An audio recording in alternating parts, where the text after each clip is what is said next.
Okay, this is the follow-up video to the two types original video. This one will continue and talk about how people can transition from being one type to the other. Just a reminder, the two types, again, there's the 80 percenters and the 20 percenters. And the really good news is that you get to choose which group you're in.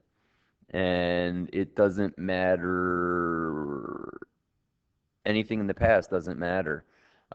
Basically, someone could retire, at 65 or whatever age they retire, and make a decision that day that for the rest of their life, even though they were an 80 percenter, they're now going to be a 20 percenter. 20 percenter is just a mindset. It's the person who, when you ask them to do an hour of work, they don't do 59 or 58 minutes. They do an hour in 1 minute or an hour in two, and almost like they always do a little bit more than is expected because it gives them a sense of pride in themselves that they are that kind of person. I think back to when you think of the thing like, thank you, sir, may I have another? When the person's getting slapped with the paddle, that's because people in the military understand this concept massively, is that there's people that are trying to be done and people that get to the point and say, I would rather do more. I know drill sergeants will do that. They'll take the guys for a run and they'll say, should we stop or should we keep running? And if they say we should stop, then he says, you're weak. Now you have to keep running. And if they say we want to keep running, he says, good, let's run more. Because he's trying to train them to have that mindset. Now, in an ideal world, we would learn this skill as early in life as possible. And, a great thing, maybe not specifically this, but this would be an awesome way for someone to do this with their child. Imagine a person sits down their child and says, all right, listen, I want you to work on some skill at school, reading, writing, penmanship, doesn't matter what, and says like, all right, this is what I want you to do. In my pocket, or no, maybe you wouldn't even say it's in your pocket. What you would say is, I want you to do as many as you can. And maybe it's math problems or whatever. And the idea is they would leave the room and let the kid do it. Now, the adult would already have written on their paper the reward or non-reward that the kid is getting in advance. So the parent would go sit in the other room and wait. And eventually the kid will come in and say, okay, I'm done. Then the parent walks in and says, okay, how many did you do? And they look down. Again, the parent didn't say how many to do, just said just do as many as you think you need to. Then the parent takes the note out of the pocket. And what the pocket or what it says on the paper is, you say, all right, now this is what I had already written. I'm going to read it to you. And it says, all right, if you did 10 problems or less, then what you're going to do is for the next hour, you're going to sit here and think about what's on the rest of this note. Okay, so you're just going to sit and think. Because below that it says, if you did 20 or more, then I'm going to take you to the playground and we're going to have a good time. And then below that it says, if you did 30 or more, I'm taking you to Chuck E. Cheese and I'm going to get you $10 in coins. Maybe, I guess $10, maybe 20, I don't know. But either way, I'm going to get you a set of coins so that you can go around and play the video games in the Chuck E. Cheese for, I don't know how long that would last, a half hour, an hour, whatever it is. And the idea would be, if the kid did 10 or less, then what they would do is they would have to sit on their bed and think about how they're not going to the playground and how they're not going to Chuck E. Cheese. And the parent would leave, come back in a half hour, and have the kid explain what's the consequences in life when we just do a little bit and we don't push ourselves. And then, man, I'm telling you, if the parent did that the week later, there would be a different kid. There's no doubt that kid would do, or even if they did it the next day. I don't know if you want to do it the next day, but either way, that's how someone would train their kid to realize that. The way that I was taught was a little bit different. I would be out, as a little kid, you like to help your dad do whatever he's doing, and I can remember that, my father mowing the lawn, and then afterwards we'd be cleaning up. And what would happen is, you'd be sweeping off the sidewalk. Well, as a little kid, you try to do a decent job, but, basically you get as much of it off as you can, and you're like, okay, that's kind of good enough. I can remember being 4 or 5 years old and my dad walking over, and rather than being like, just trying to compliment, like, oh, way to go, he would walk over and go, like, I still see grass on there. And this is the key words he would say. That's not how we do things. And I can remember thinking, I'm not even questioning that. That's not how we do things. And basically, what he was saying is, dude, I'm in the 20% club and you're joining whether you like it or not. And basically, the idea is from then on, for the rest of my life, even to this day, when I'm sweeping up after something, if I still see a little bit there, I have to sweep it up because in my mind, I hear that's not how we do things. And it's a mindset. And yeah, there's definitely times where, you've been sweeping, you've been working on the leaves all day and you're sweeping and you got a blister on your hand and you're like, I just want to stop. But there's something that makes people not stop, and that's not wanting to let yourself down. Now, if someone decides in their life they want to switch from one group to the other, you can. To go from the 20 to the 80 is easy. You just freaking start sleeping a lot more and stopping early all the time. But to go from the 80% group to the 20 group is much harder. So the way that that needs to be done, I believe, is something like this. At some point, the person has to sit down and come up with what I want to call a practically unattainable goal. It's something that when they say it, they go, God, maybe I should switch it because I don't even think I can do this. So, for example, you say to somebody, oh, you want to, really improve yourself. What are you going to do? Well, here would be an American answer. Oh, I'm going to start walking. Oh, yeah, that sounds real hard. Because the reason the person says I'm going to start walking every day, and they think that might be a big deal, is because in their mind, they can picture that.